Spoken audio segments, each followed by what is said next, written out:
الحمد لله والصلاة والسلام على مولانا رسول الله وعلى آله وصحبه ومن والاه. أيها الإخوة والأخوات، يا من جئتم في هذا اليوم المبارك لتحيوا مولد حبيبكم صلى الله عليه وسلم، السلام عليكم ورحمة الله تعالى وبركاته. Bismillahirrahmanirrahim.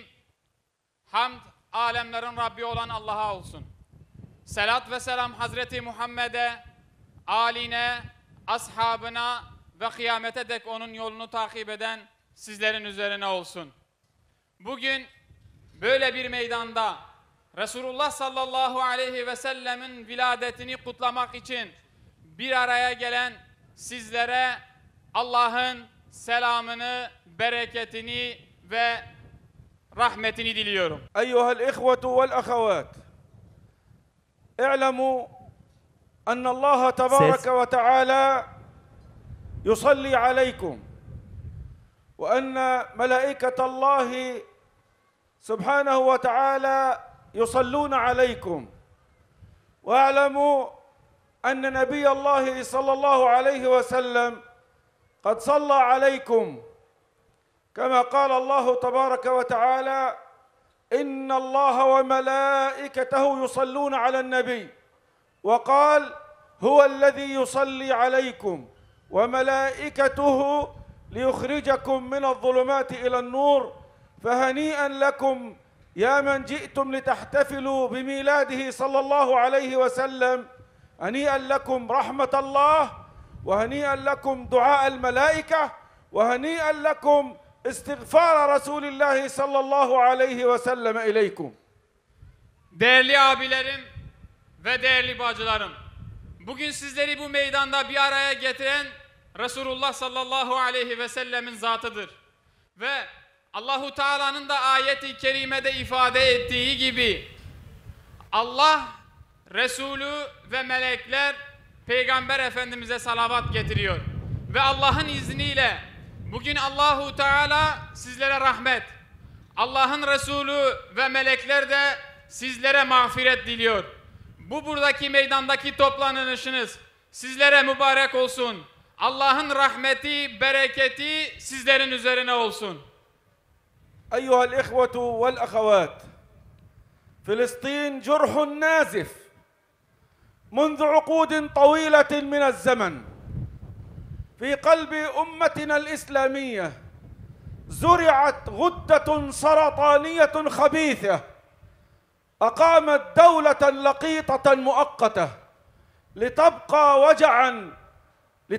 وجعا في أمتنا الإسلامية، لتبقى وجعا متواصلا في قلب أمتنا الإسلامية، ولا هدوء ولا استقرار ولا سكينة في هذه المنطقة إلا باستئصال الغدة السرطانية التي هي دولة الاحتلال اللقيطة المؤقتة. Değerli kardeşlerim, hepimizin şunu çok iyi bilmesi gerekiyor ki 100 yıla yakındır İslam ümmetinin kalbine Batı ve avaneleri tarafından işgal rejimi diye bir kanser konuldu. Ve bunu hepimiz çok iyi bilmeliyiz ki İslam dünyasının ve İslam ümmetinin istikrarı, vahdeti, birliği ancak ve ancak bu işgal rejiminin ortadan kalkmasıyla mümkün olabilir. Al-Aqsa cerih ya'innu minel cirah aninen mutawasilen bila tavakkuf li'annehu yudannesu min haulâ'il encâsel mucrimin أبناء الفاشية النازية. Değerli kardeşlerim, Mescid-i Aksa kan ağlıyor. Mescid-i Aksa her gün işgal rejiminin askerleri tarafından, İsrailliler tarafından kirletiliyor ve bizim yarayan kanamız o şekilde orada o zulme her gün maruz kalıyor. إخوانكم وأخواتكم أبناؤكم أطفالكم في الضفة الغربية يعانون من الحصار والقتل والدمار والتشريد كذلك.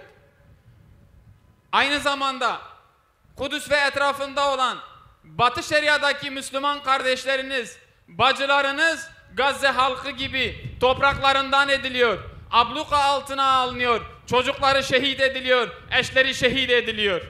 أما غزة فوجع لا زال ينزف ودماء تسيل وبيوت تهدم ومساجد تدمر ومستشفيات تحرق وشوارع بمن فيها تباد وأمتنا الإسلامية لا زالت تنظر إلينا من بعيد وكأننا لا نعنيها والعياذ بالله.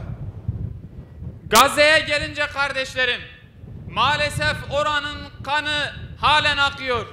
Oranın yarası halen açık. Ve oradaki kardeşlerimiz her gün işgal rejiminin askerleri tarafından, bombaları tarafından katlediliyor, şehit ediliyor. Evleri yıkılıyor, hastaneler harap ediliyor, okullar bertaraf ediliyor. Kızlarımız, bacılarımızın ırzına geçiliyor, onların kanı dökülüyor. أيها الإخوة والأخوات، إننا نطمئنكم، نحن أبناء فلسطين ونحن أبناء الأمة الإسلامية العظيمة، نطمئنكم أننا على يقين بنصر الله، وأن الله تبارك وتعالى سيحقق لنا وعده حيث قال: وكان حقا علينا نصر المؤمنين، ونريد من أمتنا أن تقف معنا وأن تكون معنا لتكون شريكة في هذا النصر لإيصال هذه الغدة السرطانية المزروعة في قلبها. Tabi Gazze halkı olarak, direniş olarak sizlere şunu açık ve net bir şekilde söyleyebilirim ki bu mücadelenin sonunda zafer bizlerin olacaktır. Bu Allah'ın vaadidir ki Allahu Teala ayeti kerimede mümin kullarıma zaferi kendisine hak olarak ifade etmiştir. Bizim sizden isteğimiz, bizim ileride kazanacağımız bu zafere sizlerin de ortak olmasıdır. Sizlerin de bu meydanlarda verdiğiniz mücadeleyle, yardımlarınızla Gazze halkının ileriki süreçteki zaferinde sizlerin de payının olmasıdır. نطمئنكم أيها الإخوة أن إخوانكم في فلسطين وفي غزة لن يطبقوا خطة ترامب بالتهجير ولا خطة نتنياهو بالتجويع، وإن مقاومتكم ستبقى متمسكة ممسكة بسلاحها، لن تسلمه لهذا الاحتلال ولا لغيره حتى تحرير فلسطين وتحرير الأقصى، تحرير فلسطين كل فلسطين إن شاء الله تعالى. Değerli kardeşlerim, Gazze halkı bunca aya rağmendir ne Trump'ın projesini ne Netanyahu'nun açlık ambargosuna rağmen teslim olmadılar. Gazze halkı olarak ve oradaki direniş olarak sizlere şunu ifade edebilirim ki bizler silahı ve cihadı bırakmayacağız. Filistin topraklarının her parçasını fethedene kadar bu silahla mücadeleye devam edeceğiz. أيها الإخوة والأخوات، إن غزة رغم جراحها النازفة وإن فلسطين رغم وجعها المتواصل فإنها تبعث إليكم يا أهلنا وإخواننا في اسطنبول على وجه الخصوص وتهنئكم على سلامتكم مما وقع من زلزال هنا، وتسأل الله تبارك وتعالى دوما السلامة وأن يحفظ اسطنبول وأهلها وأن يحفظ تركيا وأهلها وقيادتها الشريفة وأن يحفظ أمتنا الإسلامية جميعا من الأذى والبطش إنه ولي ذلك والقادر عليه.